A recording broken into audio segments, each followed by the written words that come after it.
Hello friends, কেমন আছো তোমরা সবাই? তো আজ উচ্চ মাধ্যমিক পরীক্ষা। আমি আজ উচ্চ মাধ্যমিক পরীক্ষা দিতে যাচ্ছি। মাধ্যমিক পরীক্ষা দিয়েছিলাম 2014-তে। তো 12 বছর পর আজ উচ্চ মাধ্যমিক পরীক্ষা দিতে যাচ্ছিলাম স্কুলে, অন্য একটা স্কুলে। আমার ভীষণ ভয় ভয় করছে। পরীক্ষাটা দিতে যাচ্ছি, তাও জানি না কেমন পরীক্ষা হবে, কেমন পরীক্ষাটা দিতে পারবো তাও জানি না। খুব ভয় ভয় করছে, তাই ভাই আমাকে দিয়ে আসতে যাচ্ছে। দেখো, ভাইয়ের সাথে যাচ্ছি। আমরা এখন রাস্তায় আছি। 2014-তে সেই মাধ্যমিক দিয়েছিলাম, তারপরে আবার এই 2026-এ উচ্চ মাধ্যমিকটা কমপ্লিট করব।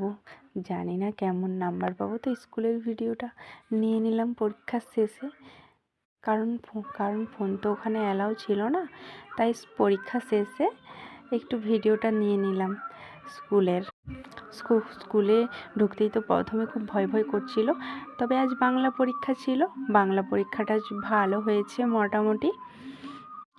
আর পরীক্ষাগুলো কেমন দেব জানি না। তো আজকের মতো এইটুকু, বাই। পড়াশুনোর কোনো শেষ নেই।